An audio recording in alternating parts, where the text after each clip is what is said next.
يا أيها الذين آمنوا كتب عليكم الصيام كما كتب على الذين من قبلكم لعلكم تتقون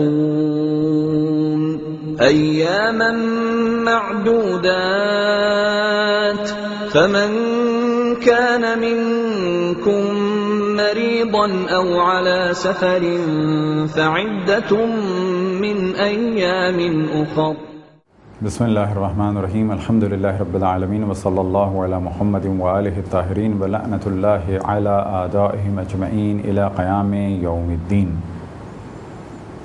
وقال سبحانہ وتعالی یا ایھا الذین آمنوا کتب علیکم الصیام کما کتب علی الذین من قبلکم لعلکم تتقون. موضوع گفتگو مکروہات روزہ، یعنی وہ کام کہ جو روزہ دار کے لیے مکروہ ہے.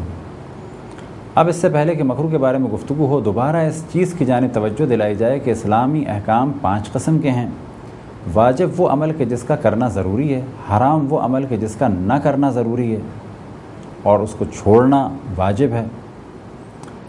مکروہ وہ کہ نہ کیا جائے تو بہتر ہے لیکن اگر کر لیا جائے تو کوئی گناہ نہیں کیا.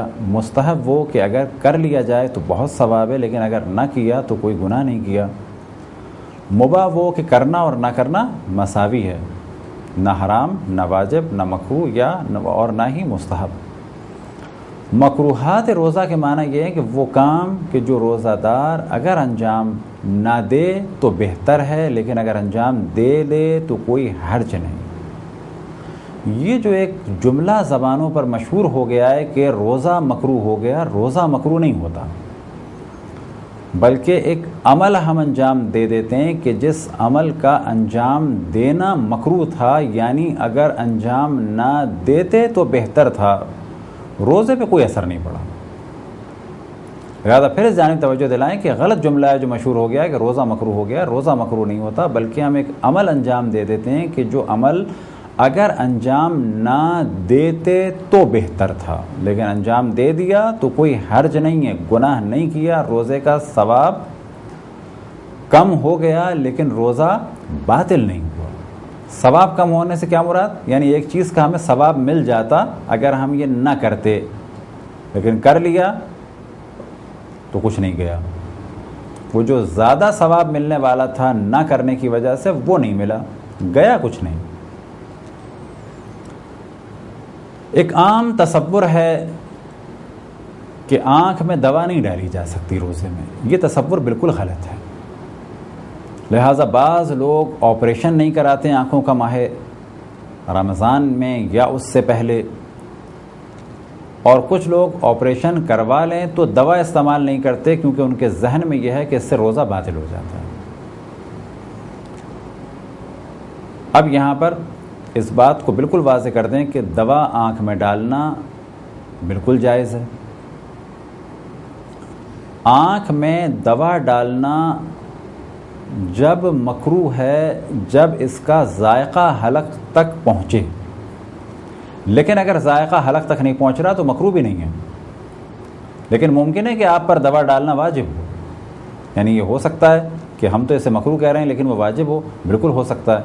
فرض کریں کہ آپ نے آپریشن کرایا ہے اور آپ کو ڈاکٹر نے یہ کہا ہے کہ ہر 2 گھنٹے کے بعد دوا ڈالنی ہے ورنہ آنکھ کو خطرہ ہے، تو آپ کے لیے اب دوا ڈالنا مکروہ نہیں ہے بلکہ آپ کے اوپر دوا ڈالنا واجب ہے. ہمارے یہاں بعض دفعہ لوگ کیا کرتے ہیں کہ دوا ڈالنے کے لیے روزہ چھوڑ دیتے ہیں. یہ کام حرام کیا. فرض کریں کہ آپ کو آنکھ کے آپریشن کے بعد فقط دوا ڈالنے کے لیے ڈاکٹر نے کہا تھا ہر 2 گھنٹے بعد، اور آپ نے کیا کیا؟ روزہ چھوڑ دیا محض اس وجہ سے کہ آنکھوں میں دوا ڈالنی ہے. ہاں، اگر آپ کی آنکھ کا کوئی ایسا آپریشن ہوا ہے کہ ڈاکٹر نے ہر 4 گھنٹے بعد یا ہر 5 گھنٹے بعد ایک دوا بتائی ہے کھانے کی، اور اگر آپ نہیں کھائیں گے تو آنکھ ضائع ہو جائے گی، اس صورت میں کہا جائے گا کیونکہ دوا نہیں کھائیں گے آنکھ ضائع ہو جائے گی لہذا روزہ رکھنا واجب نہیں ہے. لیکن یہاں پر یہ نہیں تھا موضوع کہ دوا کھانی ہے، بلکہ کیا تھا کہ دوا ڈالنی ہے آنکھ میں. اب یہاں سوال پیدا ہوتا ہے کہ ڈاکٹر نے یہ بتایا کہ آنکھ میں دوا ڈالنی ہے ہر 2 یا 3 گھنٹے کے بعد، تو کیا ہم آپریشن کرائیں؟ بالکل کرا سکتے ہیں. کیا ہم دوا ڈالیں؟ بالکل ڈال سکتے ہیں. بلکہ ڈالنا ضروری ہے اگر آنکھ کا ضائع ہونے کا خطرہ ہے۔ کیا روزہ باطل ہوگا؟ بالکل باطل نہیں ہوگا۔ دوا کا ذائقہ حلق تک پہنچتا ہے، اگر دوا کا ذائقہ حلق تک پہنچے تب جا کر دوا کا استعمال یعنی آئی ڈراپ کا استعمال مکروہ ہے۔ اور مکروہ کے معنی کیا کہ اگر نہ کرتے تو بہتر ہے، لیکن کر لیا تو کوئی حرج نہیں۔ اور پھر ہم عرض کریں کہ اگر ڈاکٹر نے کہا ہے کہ 3 یا 4 گھنٹے بعد ڈالنا ہے یا 5 گھنٹے بعد ڈالنا ہے، اور اگر آنکھوں میں آپ کے یہ دوا نہ رہی تو آنکھوں کو نقصان ہوگا، تو پھر یہ آپ پر مکروہ نہیں ہے بلکہ لازم ہے۔ تو پہلی چیز کہ جو مکروہ ہے آئی ڈراپ ڈالنا، خصوصاً کب کہ جب اس کا ذائقہ حلق تک آتا ہو، لیکن کب کہ جب یہ واجب نہ ہو گئی ہو۔ واجب کب ہو جائے گی کہ جب آپ کی آنکھ کو خطرہ ہے اور اس لیکوڈ کا آنکھ میں ہونا ضروری ہے ہر 4 یا 5 گھنٹے کے بعد، تو اس صورت میں لازم ہو جائے گا یہ۔ پھر توجہ دلائیں کہ روزہ مکروہ نہیں ہوتا ہے بلکہ ایک عمل مکروہ ہے، اور پھر اس بات کو واضح کریں کہ مکروہ کے معنی ہے کہ اگر کر لیا تو کوئی برائی نہیں، نہ کرتے تو بہتر ہے۔ دوسری چیز جو روزے دار کے لیے مکروہ ہے وہ ہے کوئی بھی ایسا کام کرنا کہ جس سے کمزوری ہو۔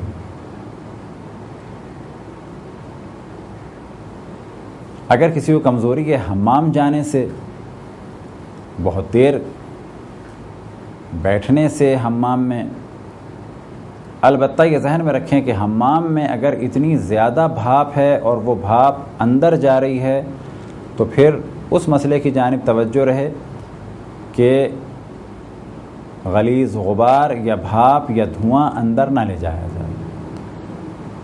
لیکن اگر معمولی سی بھاپ ہے، معمولی سی گرمی ہے سونا میں، تو کوئی حرج نہیں۔ تو جس چیز سے بھی کمزوری ہو وہ کام مکروہ ہے، یعنی نہ کیا جائے تو بہتر ہے۔ وہ کام جو کمزوری کا سبب بنتے ہیں انہی میں سے ایک کام ہے خون نکلوانا۔ اب یہاں پہ سوال کیا جائے جو ہمارے بہت زیادہ مشہور ہو گیا ہے، کیا خون ٹیسٹ کرایا جا سکتا ہے روزے میں؟ بالکل کرایا جا سکتا ہے۔ کیا خون ڈونیٹ کیا جا سکتا ہے کسی کو؟ بالکل کیا جا سکتا ہے۔ اب ممکن ہے آپ کہیں کہ خون دینا یا ٹیسٹ کروانا یا دانت نکلواتے وقت خون کے نکلنے سے اگر کمزوری ہوتی ہے تو یہ عمل مکروہ ہے، تو ہم جواب دیں گے بالکل مکروہ ہے۔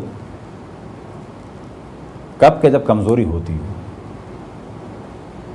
اور پھر ہم آپ کی توجہ دلائیں گے کہ مکروہ کے معنی ہے کہ نہ کریں تو بہتر ہے، کر لیں تو کوئی حرج نہیں۔ اب یہاں پر مختلف مثالیں دیتے ہیں۔ فرض کریں کہ ہمیں خون دینا ہے اور مجھے یہ معلوم ہے خون دینے کے بعد تھوڑے سے چکر آئیں گے، کمزوری ہوگی، تو کیا روزہ باطل ہو جائے گا؟ روزہ بالکل باطل نہیں ہوگا۔ یہ عمل مکروہ ہے کب کہ جب ہمیں کمزوری ہوتی ہے۔ اب ایک اور مثال ذہن میں رکھ لیں کہ اگر ہم نے خون دیا تو مجھے معلوم ہے کہ میں مر جاؤں گا، اس صورت میں تو حرام ہے۔ فرض کریں کہ 2 مہینے میں 3-4 دفعہ خون دے دیا اور مجھے معلوم ہے کہ میں مر جاؤں گا، تو یہ تو حرام کام ہے۔ میں صحت مند آدمی ہوں اور آج خون دے رہا ہوں اتنے فاصلے سے جتنا ڈاکٹروں نے کہا ہے، بلڈ پریشر میرا نارمل ہے، فقط مجھے ایک کمزوری سی ہوگی خون دینے کے بعد، تو کیا میرا روزہ باطل ہوگا؟ روزہ باطل نہیں ہوگا، یہ عمل مکروہ ہے، یعنی نہ کریں تو بہتر ہے۔ کسی شخص کو اپنا ٹیسٹ کرانا ہے، خون دینا ہے لیبارٹری میں، اور وہ یہ جانتا ہے کہ یہ تھوڑا سا خون ایک سرنج میں نکلنے سے مجھے کمزوری نہیں ہوتی، تو کیا ٹیسٹ کرا لے؟ بالکل کرا لے۔ اس کا روزہ باطل بھی نہیں ہوگا اور یہ عمل اس کے لیے مکروہ بھی نہیں ہے، کیونکہ مکروہ جب ہوگا کہ جب اسے کمزوری ہو۔ اگر کوئی شخص اپنا دانت نکلوانا چاہے اور وہ جانتا ہے کہ دانت نکلے گا، تھوڑا سا خون نکلے گا، یا یہ کہ روٹ کینالنگ کا کام ہے، بہت معمولی سا خون نکل رہا ہے، یا یہ کہ روٹ کینالنگ میں بھی 2 یا 3 وزٹ ہے، اب خون بھی نہیں نکلے گا، فقط فلنگ ہوگی، تو کیا کروا لیں؟ بالکل کروا لیں۔ دانتوں کی اسکیننگ کرانی ہے، پالش کروانی ہے، اور 2-3 سٹنگ ہے جس میں فرض کریں خون نہیں نکل رہا، بالکل صحیح ہے۔ خون اگر نکل رہا ہے تو کیسا؟ اگر خون نکل کے منہ میں آتا ہے اور آپ اس کو نگل لیتے ہیں تو یہ کام حرام ہے، لیکن منہ میں خون آیا، آپ نے اسے تھوک دیا تو کوئی حرج نہیں ہے۔ آیا روزہ باطل ہوگا دانت نکلوانے سے جب خون نکلے؟ روزہ بالکل باطل نہیں ہوگا۔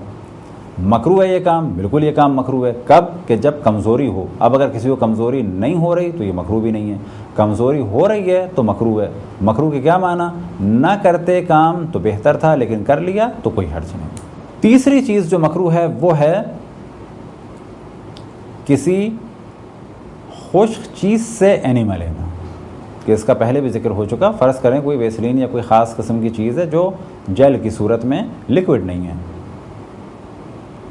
اب اگر یہ کام کوئی روزے کے بعد کرے تو بہت اچھا ہے، روزے کے دوران کرے تو کہا جائے گا نہ کرتے تو بہتر ہے. لیکن اگر یہ اینیما لیکوڈ سے ہوگا تو اس سے روزہ باطل ہو جائے گا. اس پہ پہلے بھی گفتگو ہو چکی ہے. انفیہ یا ناس یا نسوار کو سونگھنا، اگر اس کا غبار حلق تک لے جا رہے ہیں تو روزہ باطل ہے. لیکن اگر کوئی سونگتا ہے فقط چھینک آنے کے لیے، کیونکہ جب انفیہ یا ناس یا نسوار کے ایک دو ذرے اگر ناک کے اس حصے میں پہنچے اس سے چھینک آتی ہے، یہ کام روزے کو باطل کرتا ہے؟ بالکل باطل نہیں کرتا. کیا یہ کام مکروہ ہے؟ بالکل مکروہ ہے. اور پھر مکروہ کی جانب توجہ رہے. یہ جو بار بار ہم مکروہ کی جانب توجہ دلا رہے ہیں، وجہ کیا ہے کہ ہمارے معاشرے میں بعض دفعہ مکروہ کام کو حرام سمجھا جاتا ہے. چوتھی مکروہ چیز ہے خوشبودار پودوں کا سونگھنا، جیسے کہ سندل یا خس یا کوئی خوشبودار پھول. سونگھنے سے مراد اس طریقے سے سونگھنا. لیکن اگر کسی نے سندل یا چمیلی کا کمرے میں اسپرے کر دیا، روم اسپرے کر دیا، ایئر فریشنر سے معطر کر دیا کمرے کو، کوئی حرج نہیں. کوئی اگربتی جل رہی ہے چمیلی کی، کوئی حرج نہیں. کوئی سندل کی اگربتی ہے، کوئی حرج نہیں. کوئی بخور کیا جا رہا ہے یعنی جلا کے خوشبو کی جا رہی ہے، لوبان کی یا کسی اور چیز کی، کوئی حرج نہیں ہے. مخصوصاً ان بوٹیوں کو سونگھنا یہ مکروہ ہے. مکروہ کیا معنی؟ نہ کرتے تو بہتر ہے، کر لیا تو کوئی حرج نہیں. اب اس چیز سے کچھ لوگ قیاس کرتے ہیں کہ روزہ دار خوشبو نہ لگائے. یہ بالکل غلط بات ہے. روزہ دار خوشبو لگا سکتا ہے. روزہ دار کے لیے خوشبو لگانا مستحب ہے. ہر نمازی کے لیے خوشبو لگانا مستحب ہے. نجاسات کے موضوع میں ہم نے ڈسکشن کیا الکحل کے بارے میں، اور اسے دوبارہ ڈسکس کریں کہ یہ ایک بہت زبردستی کا شور ہو گیا ہے کہ الکحلک پرفیوم نجس ہیں. الکحلک پرفیوم نجس نہیں ہیں، کیونکہ الکحل دو قسم کی ہے. ایک الکحل وہ کہ جسے شراب کہا جائے، کیونکہ شراب کو بھی الکحل کہتے ہیں، وہ نجس ہے. اور ایک ہے انڈسٹریل الکحل، یعنی ایتھائل اور میتھائل کے جو پالش میں، کلر میں اور پرفیوم میں استعمال ہوتی ہے، وہ بالکل پاک ہے. البتہ بعض مراجع نے احتیاط لگائی ہے کہ اگر انڈسٹریل الکحل کسی نشہ آور لیکوڈ سے نکالی جائے تو اس سے احتیاط کی جائے. لیکن عموماً مراجع یہ فرماتے ہیں کہ الکحل صنعتی یعنی انڈسٹریل الکحل پاک ہے. لہٰذا الکحل صنعتی جن پرفیوم میں ہے، یعنی انڈسٹریل الکحل جن پرفیومز میں ہے، اور الکحلک پرفیوم انہیں کہا جاتا ہے کیونکہ کوئی وائن یا بیئر پرفیوم میں نہیں ڈالی جاتی. پرفیوم میں ہمیشہ انڈسٹریل الکحل ڈالی جاتی ہے. اب اگر کوئی شخص اپنے عطر میں کوئی شراب ڈال دے، یعنی وائن یا بیئر ڈال دے، وہ قطعاً نجس ہے. لیکن ہم بات کر رہے ہیں ایک نارمل خوشبو کی کہ جو دنیا بھر میں ملتی ہیں، الکحلک پرفیوم. ان سب میں خوشبو کے ساتھ ساتھ ایک چیز ہوتی ہے، وہ ہے انڈسٹریل الکحل، اور یہ پاک ہے. اس کی تمام اقسام پاک ہیں اور اس کا استعمال جائز ہے. اور اگر اس میں خوشبو ہے تو اس کا استعمال مستحب ہے، کیونکہ اسے خوشبو کہا جائے گا، اور جب تک خوشبو کہا جائے گا استعمال اس کا بہتر ہے. اب یہاں پر سوال و جواب کی صورت میں اس چیز کو بیان کرتے ہیں، آیا روزہ دار خوشبودار صابن استعمال کر سکتا ہے؟ بالکل کر سکتا ہے. حاجی کے لیے خوشبو کا استعمال حرام ہے، وہ الگ موضوع ہے. روزہ دار کے لیے خوشبو کا استعمال حرام نہیں ہے. پرفیوم استعمال کر سکتا ہے الکحلک؟ بالکل کر سکتا ہے. ڈی آڈرنٹ استعمال کر سکتا ہے، یونی ٹوائلٹ استعمال کر سکتا ہے، کوئی عام عطر استعمال کر سکتا ہے؟ بالکل کر سکتا ہے، چاہے وہ الکحلک ہو، چاہے وہ نان الکحلک ہو، چاہے وہ کسی پودے سے لیا گیا ہو، چاہے وہ بالکل آرٹیفیشل قسم کا، وہ استعمال کر سکتا ہے. مکروہ فقط جڑی بوٹیوں کو یا پودوں کو سونگھنا ہے، اس کے علاوہ کسی قسم کی خوشبو مکروہ نہیں ہے. مکروہات میں سے پانچواں مکروہ جو روزہ دار کے لیے مکروہ ہے، وہ مخصوص خواتین کے لیے ہے. وہ یہ کہ پانی میں بیٹھنا. مرد اگر پانی میں بیٹھیں تو مکروہ نہیں، لیکن خواتین کا پانی میں بیٹھنا مکروہ ہے.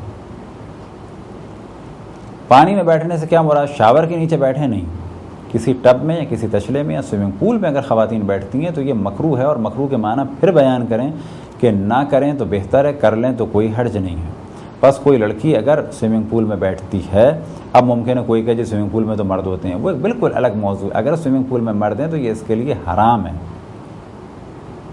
فرض کریں کسی گھر میں سوئمنگ پول ہے، صرف خواتین ہیں، کوئی نہیں دیکھ رہا، کوئی کیمرہ نہیں ہے، کوئی نامحرم نہیں ہے، بیٹھ سکتی ہیں خواتین سوئمنگ پول میں؟ بالکل بیٹھ سکتی ہیں۔ مکروہ ہے؟ ہاں مکروہ ہے۔ کیا معنی مکروہ کے؟ نہ بیٹھیں تو بہتر ہے۔ ٹب میں خواتین بیٹھ سکتی ہیں؟ بالکل بیٹھ سکتی ہیں۔ مکروہ ہے؟ بالکل مکروہ ہے۔ کیا معنی؟ ٹب میں نہ بیٹھیں تو بہتر ہے، لیکن اگر بیٹھ گئیں تو کوئی حرج نہیں۔ چھٹی چیز جو روزہ دار کے لیے مکروہ ہے وہ یہ کہ جو لباس پہنا ہے اس کو گیلا کرنا، یعنی اگر گرمی بہت زیادہ ہے کوئی اپنے لباس کو گیلا کر لے تو یہ کام اس کے لیے مکروہ ہے، یعنی نہ کرے تو بہتر ہے، لیکن کر لے تو کوئی حرج نہیں۔ ساتویں چیز جو روزہ دار کے لیے مکروہ ہے، اور اس کا ذکر پہلے بھی ہو چکا خون کے موضوع میں، لیکن وہ کمزوری کے عنوان سے تھا، اور اب یہاں پر اس عنوان سے ہے کہ کوئی بھی ایسا کام کہ جس سے منہ میں خون آ جائے وہ مکروہ ہے، یعنی نہ کیا جائے تو بہتر ہے۔ یعنی اگر ذرا سا بھی خون منہ میں آ گیا تو یہ کام نہ کرتے تو بہتر ہے، لیکن کر لیا تو کوئی حرج نہیں۔ مکروہات میں سے ایک مکروہ ایسی مسواک کہ جو پہلے سے گیلی ہو اس کا استعمال کرنا۔ اب یہاں پر واضح کرتے چلیں کہ بعض دفعہ مسواک کو پانی میں بھگو دیا جاتا ہے، اس کا استعمال مکروہ ہے، لیکن کب تک؟ جب تک کہ اس پانی کو جو مسواک میں تھی اس کو ہم نگل نہ لیں۔ اگر جان بوجھ کے نگل لیں گے روزہ باطل ہو جائے گا، لیکن اگر مسواک تر تھی اور اس کا پانی ہمارے منہ میں آ گیا اور بعد میں ہم نے تھوک دیا تو یہ عمل روزے کو باطل نہیں کرتا بلکہ مکروہ ہے، یعنی نہ کرتے اس گیلی مسواک کو کہ جو پانی میں تر تھی تو بہتر تھا، لیکن اگر کر لیا تو کوئی حرج نہیں۔ مکروہات میں سے ایک مکروہ کہ بلا وجہ اپنے منہ میں پانی ڈالنا، یعنی فرض کریں کہ بہت زیادہ شدت سے پیاس لگ رہی ہے یا منہ خشک ہو رہا ہے اور انسان بار بار کلیاں کرے، اب اگر وہ پانی حلق میں جا رہا ہے تو روزہ باطل ہو جائے گا، لیکن اگر فقط کلی کی اور کلی کرنے کے بعد تھوک دیا، البتہ بہتر یہ ہے کہ 3 دفعہ انسان تھوک دے تاکہ جو بھی پانی ہے وہ نکل جائے، لیکن اس جانب توجہ رہے کلی کرنا بغیر کسی وجہ کے روزہ دار کے لیے مکروہ ہے۔ لیکن بغیر کسی وجہ سے کیا مراد؟ یعنی نہ وہ وضو کر رہا ہے واجب، نہ وضو کر رہا ہے مستحب، نہ اس کے منہ میں خون آیا، فقط ٹھنڈا کرنے کے لیے کلی کر رہا ہے منہ کو۔ اب اگر یہ کام اس نے انجام دیا تو مکروہ ہے، لیکن اگر یہ پانی حلق میں چلا گیا یا اس کی نیت ہی یہی تھی کہ پانی حلق میں چلا جائے اور اس بہانے کچھ پانی میں پی لوں تو قطعاً اس کا روزہ باطل ہے۔ یہ تھے کچھ مکروہات۔ خداوند تبارک و تعالیٰ سے دعا ہے کہ بحق محمد و آل محمد ہمیں اپنے رسول، اپنی حجتوں، خصوصاً امام زمان علیہ السلام کی معرفت اور اطاعت کی توفیق عطا فرمائے۔ وصلی اللہ علی محمد و آلہ الطاہرین۔